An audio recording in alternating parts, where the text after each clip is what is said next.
I came across this comment on a health video. Vickie Hall, health worker for the NHS. Great video. I'm still going strong, working full-time on the front line in direct contact since the 16th of March 2020. 8 years vegan strong on predominantly whole food and healthy fitness lifestyle. This is really paying off now more than ever. Seeing my work colleagues go sick, the ones who end up the most unwell are the obese, the diabetics, the ones who laugh at me for eating rabbit food in my break time. The NHS are giving us free food, which generally chips and fatty greasy food, which is a nice thought, but no healthy option. Breakfast this morning was sausage and egg and beans swimming in fat. The public are sending in pizza delivery by the truckload. Nice idea, but the workforce really needs healthy fuel. Be great if they would send fruit and coconut water, as it can be 4 hours wearing a mask for 13-hour shift in the heat is dehydrating. Oh, and it would be great to have some cruelty-free hand cream, of course. My name is Sharon J. Bainbridge, and as you can see here, I'm sitting with Doodle, our little puppy, my daughter's puppy. And, this is the first time in my life that I've ever been able to hold and cuddle a dog without getting an itchy face, wheezing, sneezing, runny nose, etc. So, yeah, we've been living with Doodle now since August. It's now December. So I've done really, really well with my asthma. I've not had to take the inhaler at all. My daughter, on the other hand, is a little bit allergic to him. She has to take the inhaler. I think it's the dust from the floor that gets on him because she sleeps with him at night. So that's causing a bit of a problem. But my first memory was asthma. I was 3 years old. My mum had to leave me in the hospital, and as I watched her leave, I cried my eyes out because I did not want to be left with strangers. So that was my first memory. I'm now 54 years old, and my asthma health, my lung health, is the best it's ever been, thanks to a plant-based whole food diet. And I cannot promote it enough because I'm absolutely, I'm off all my medications and I've never been so healthy in my life. I'm very, very fortunate to have met, one of my dear friends who's an ex-nurse, and it is thanks to her that I am asthma-free because I saw how healthy she was. I compared myself to her when I was about 48. I was overweight, terrible asthma. I was falling over in pain. I'd actually even fallen over in the road. My legs gave way. My legs were giving way because I was in so much pain. It wasn't very nice for my daughter to see me falling over. So I just knew I had to change my diet for my daughter's sake, not to be a burden on her. She kindly invited my daughter and I round to her house, and we had lots of lovely, healthy foods that she made herself. Lots of wonderful soups, plant-based soups. And I noticed that she didn't have any unhealthy foods in her house, that she didn't have biscuits or, anything, any junk foods or anything. She just ate very, very healthily. And I thought, my gosh, maybe I should research my diet. Maybe that's where I'm going wrong. And, I've been keeping a health diet for about 5 years now. And I found that, even though I've not been 100% perfect, I've always gone back to the plant-based diet, and it has definitely made a big impact on my health. I've noticed how, my whole body has changed healthily and how I feel better, etc. I'm phlegm-free now for the first time in my life, whereas my daughter and her father still cough up a lot of phlegm. They eat a lot of dairy, cheese, etc. But I've stopped eating cheese and I don't have that build up anymore, and it's a lovely feeling not to have that phlegm on my chest. Here's my asthma chart. As you can see here, 2002. I didn't really order hardly any inhalers. I only really needed inhalers back then if I was visiting family that had animals, because I'd always get wheezy and itchy eyes, sneezy, runny nose, etc. when I'm around dogs, cats, blah, blah, blah. And then 2004, there was, it went up. I mean, I know that, you know, in the past I've had bad chest infections, but I know that now, from keeping a health diary, that's down to my diet. You know, if I'm on a healthy diet, I don't get wheezy, I don't get chest infections, etc. So 2006 sort of went down again, 2008 spiked. Now, I started working in a school canteen around the time where it spikes, it goes really high there between 2010, 2012, etc., 13.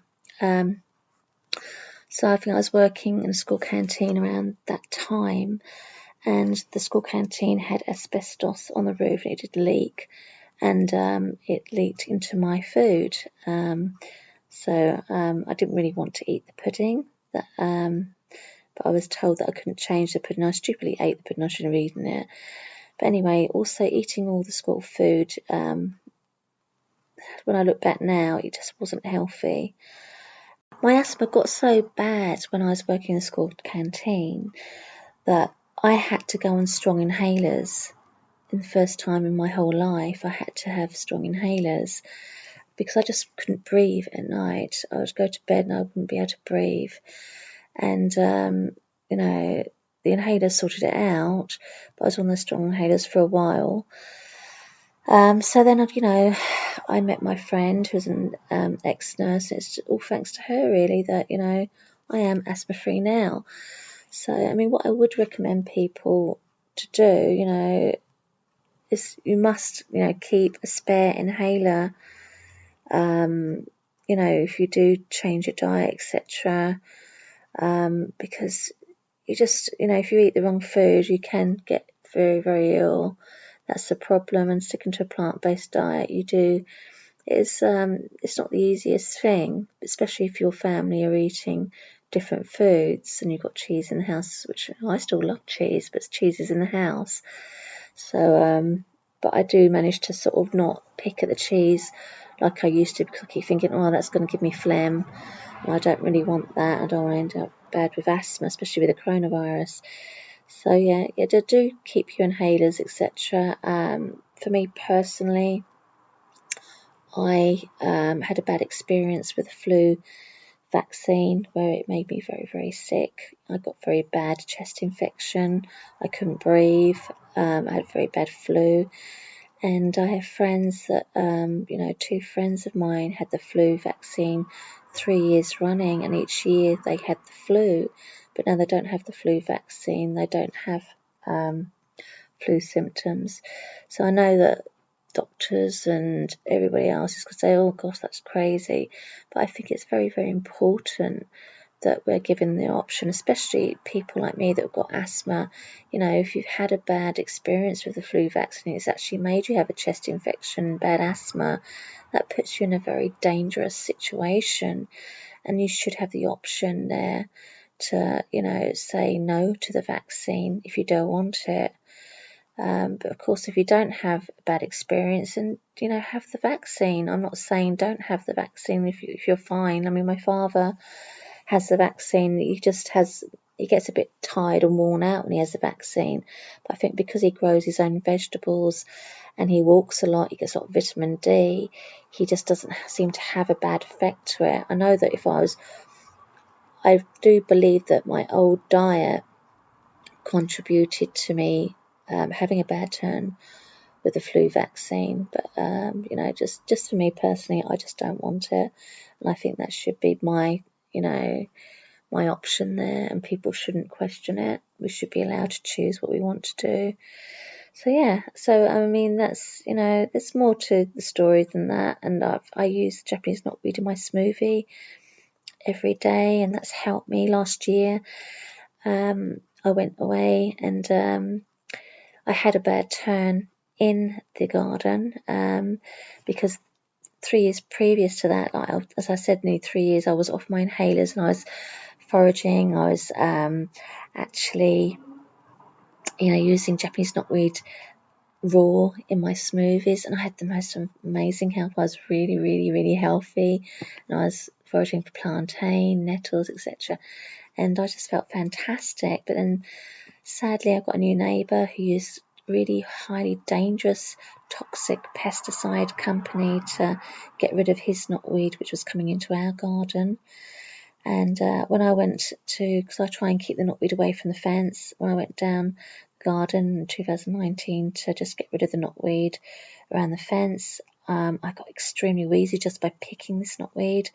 Came in wheezing. My daughter witnessed this, seeing how bad I was.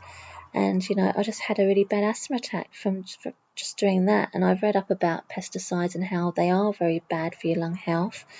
And it does cause asthma. So I just would like doctors to take notice of this and to, just for pesticide companies to, people that use pesticides to maybe, try to think about other people with lung health and not to use them, because we can get rid of plants we don't want naturally. And Japanese knotweed, overseas they're making paper out of Japanese knotweed. I don't know why we're not doing that here in the UK. It just seems such a waste of a plant. And also resveratrol. This plant's full of resveratrol, which is anti-aging. It's used in all cosmetics overseas and here in the UK. It's used on Lyme disease, which is flu related, and that works. And I just don't understand the mentality here in the UK, why everything's drug related and pesticide related, and how we don't promote farming, organic farming.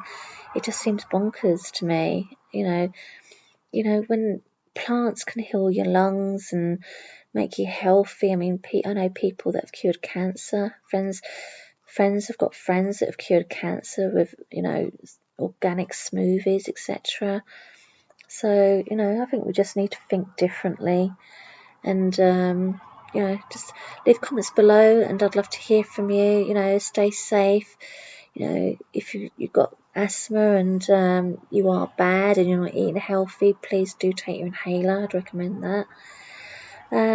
But do try and eat better. And please, NHS, do change your menu. It's really, really sad to see that, you're relying on drugs to heal people or to keep them, but it's not healing people. It's just keeping them on the medications. And, you're not doing them any favours by giving them this really greasy, unhealthy food. I've got some lovely recipes that you could use, and I'd be happy to, be part of helping get some healthy food into the NHS, because you need the health workers, like this NHS health worker said, you need the health workers to be healthy. And she's proved that she's healthier than anybody else. So, you need to listen to people and just be kinder. I think we just need a kinder world. A big thank you to Vickie for sharing that information. I very much hope that people will make sure that the NHS changes their menu and there's, a more healthy option there for people on a plant-based diet, and, just to make some nice plant-based diet foods that, everybody can eat. So, I'm not saying that everybody's got to eat plant-based, but I'm just saying that to give those options, especially if they're not well and they've got health conditions, etc., it's nice to have a choice. So, that's all from me. Have a wonderful week, and I look forward to reading the comments. Thank you. Bye-bye.